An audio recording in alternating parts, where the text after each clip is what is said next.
So today's presentation for cyber seniors is Age-Friendly Communities in Niagara, a community for all ages.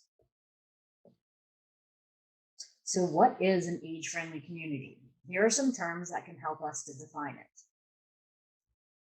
Welcoming, inclusive, supportive, accessible, where everyone has community pride, where everyone has choices and those choices are respected, where everyone can contribute, celebrates diversity, recognizes everyone's unique skills and abilities, also encourages citizen participation. So in the next slide, we're going to watch a quick video that will give you a better understanding of age-friendly communities. The video was obtained from the University of Waterloo website. So here we go. I'm going to play the video now. What makes a community age-friendly? We have found that the terms community and age-friendly are somewhat difficult to define because they have very different meanings for each individual. For example, some people define community as a group of individuals with common interests or concerns, or as individuals working within a specific organization. Or some people define community in geographical terms, such as those within a neighborhood, a municipality, or region. When we ask community members what words come to mind when they hear the term age-friendly community, they use words such as welcoming, inclusive, accessible, safe, diverse, and a place where relationships are built. Essentially, they wanted to be active and involved in their communities. And they wanted to be informed on what's happening in their community. And they wanted others to be informed on their needs and wants. And they want an environment that will support all citizens, both socially and physically. And they wanted to feel connected to others and be partners in planning their own care. And age-friendly communities provides opportunities for citizens to be involved in a variety of ways. And this has benefits for older adults, for businesses, communities as a whole. How would you and your community benefit by becoming age-friendly? All right. That was a nice little video on community. So background here, origins of the age-friendly community concept. Starting from a definition of healthy aging as the process of developing and maintaining the functional ability that enables well-being in older age. The World Health Organization, WHO, set out a broad public health plan based on 3 components. First one, align health systems with the needs of older persons. Develop systems of long-term care. Create physical and social environments that are age-friendly. Recognizing the profound impact of a large population of older people on communities and the community infrastructure, the WHO initiated the Global Age-Friendly Cities Project in 2005 to promote policies, services, settings, and structures that enable older adults to actively age in place. The following are domains that WHO identified in community life that influence older adults' lives. First one, aspects of the physical environment, which includes outdoor spaces, public buildings, houses, and transportation, as well as social environment, which includes social participation, respect, social inclusion, civic participation, and employment. Dimensions of personal well-being, that includes communication, information, community support, and health services. These dimensions align closely with the Public Health Agency of Canada's PHAC, supporting a good fit between age-friendly communities and public health approach to aging. So a closer view to who's age-friendly domains. So we have physical environment, outdoor spaces and public buildings, When people view a neighborhood as safe and accessible, it encourages outdoor activities or engagement with the community. Accessibility involves removing barriers that limit opportunities for people with disabilities, including older adults with age-related limitations and/or disabilities. Transportation. The condition and design of transportation-related infrastructure, such as signage, traffic lights, and sidewalks, affect personal mobility. Access to reliable and affordable public transit becomes increasingly important when driving becomes stressful or challenging, or when the privilege of driving is no longer available as an option. Housing. Affordable and supportive housing options that incorporate flexibility through adaptive features and offer a choice of styles are essential for an age-friendly community.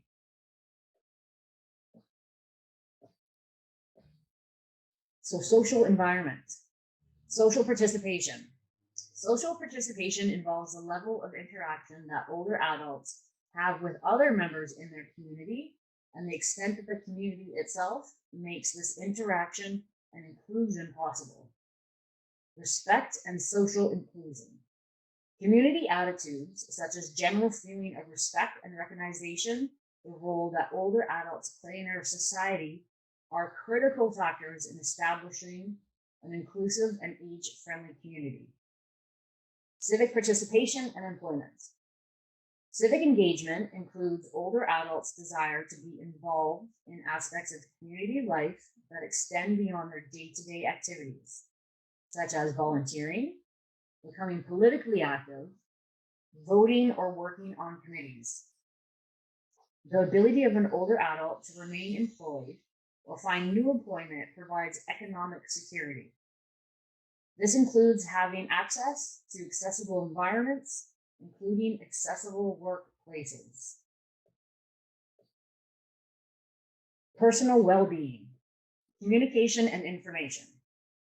Age-friendly communities provide information about community events or important services that are both readily accessible in formats that are appropriate for older adults and persons with disabilities who are aging. Community support and health services. Access to and awareness of services, mental and physical health programs contribute to quality of life and age friendliness. One of the organizations that have taken the age-friendly principles from the World Health Organization and institutions across Canada to implement them locally in Niagara is the Age-Friendly Niagara Council. So this was born as a group of local citizens, volunteers, community partners, and municipal leaders who gathered together to learn about and take action to make Niagara a community for all ages.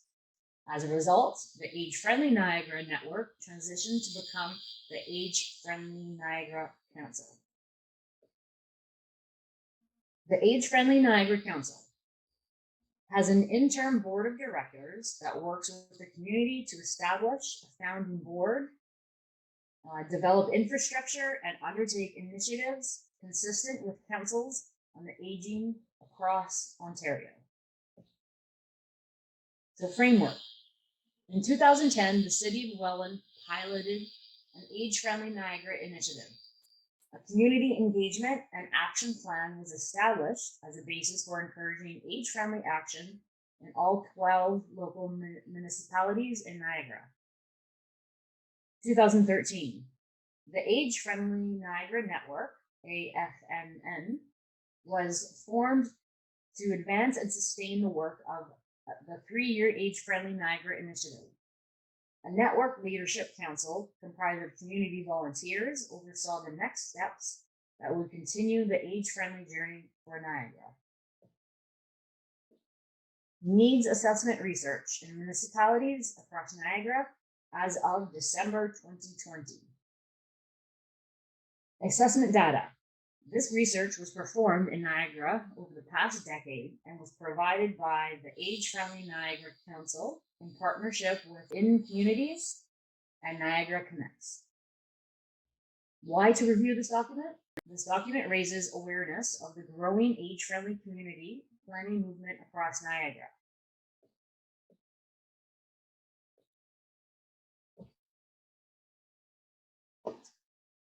Age-friendly analysis, December 2020. Emerging issues.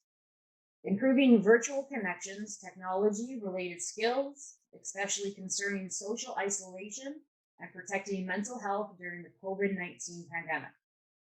Prevailing concerns in municipalities. Health benefits, social inclusion, access to services, access to sustainable housing options for different income levels, and opportunities involving physical activity, recreation, and learning activities. Why plan through an age-friendly lens? Meaningful living.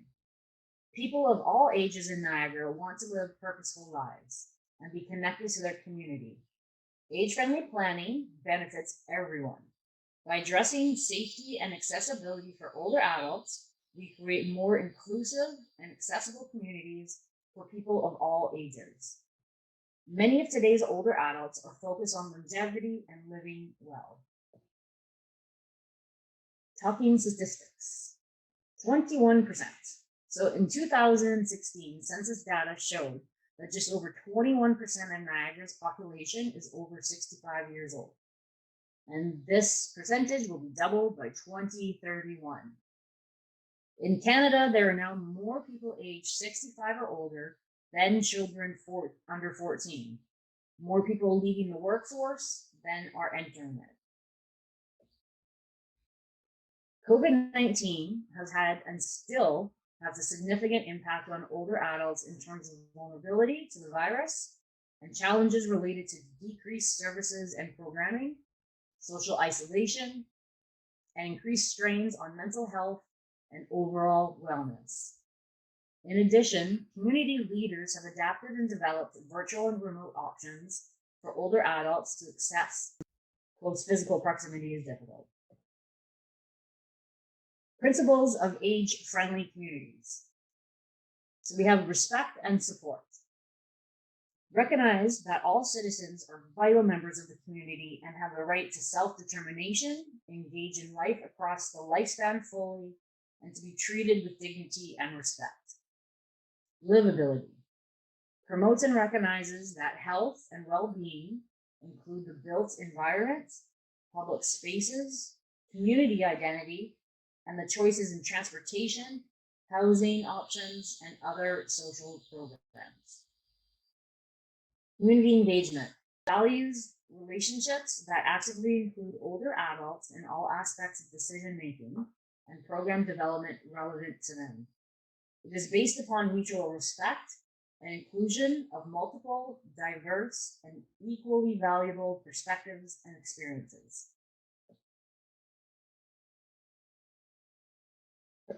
So principles of age-friendly communities continued. Access and inclusion for all. Acts towards necessities of all citizens, ensuring fair access to flexible resources throughout their lifespan. Accountability. Demonstrates that the delivery of these programs, services, and overall planning of communities respects these principles. It is effective, efficient, and considers the voices of all citizens. Niagara Aging Strategy and Action Plan. It is dedicated to advancing the vision of a caring community that optimizes opportunities for overall well-being to improve people's quality of life as they age. Resources. So you can check out the resources at niagara.21centralsouth.ca. That's for a listing of services in Niagara that support older adults. There's also a 211 phone number. If you feel more comfortable receiving information over the phone, please call and reach out to this number. Looking at some resources online, as you have this website here, niagara.21centralsouth. To search, once you open the page, click or tap the box below where it says enter your location. Write your address. There's an option to filter by topic or keyword. Choose a topic and start locating services within your area. This is what the choose the topic page looks like. There's abuse, assault, emergency crisis, food, healthcare, community programs, employment training, for French, Francophone, homelessness, disabilities, family services, government legal, and housing. Filtering search for accuracy. So you can filter through the results by closeness and sort them based on best match, proximity, and alphabetically. So here as it continues, we have income support, mental health and addictions, youth, Indigenous peoples, newcomers to Canada, LGBTQ+, and older adults. Down here with the filter results within, you can do within 10 kilometers, 25 kilometers, 50 kilometers, or 100 kilometers. You can also sort by best match, proximity, and alphabetically. So the 211 chat, again, the website is 211ontario.ca/chat. They have live chat services are available Monday to Friday from 7 a.m. to 9 p.m. Eastern. You can also call the 211 telephone service anytime. During chat sessions, you may be asked to provide your postal code, age, and email address. If you choose to share personal information, it will be used for internal purposes only. Except this information can be managed otherwise if there are serious concerns about your safety or someone else's. There's also the Age-Friendly Age-Friendly e-newsletter. The Age-Friendly Niagara Council publishes a monthly e-newsletter highlighting age-friendly action, events, resources, and news stories. To receive this communication, subscribing to their email list. To subscribe, you again go to the website, https://www.agefriendlyniagara.com/contact us. And once you get to the screen, this is what it'll look like, where you put your email address, your first name, your last name, and organization. What are the risks of not becoming age-friendly? A shortage of appropriate affordable housing, limited flexibility within the transportation sector, challenges to keep seniors connected to their friends, family, and community. Seniors contribute significantly to the communities, and the loss will be felt if they are not able to remain connected. So thanks very much for listening.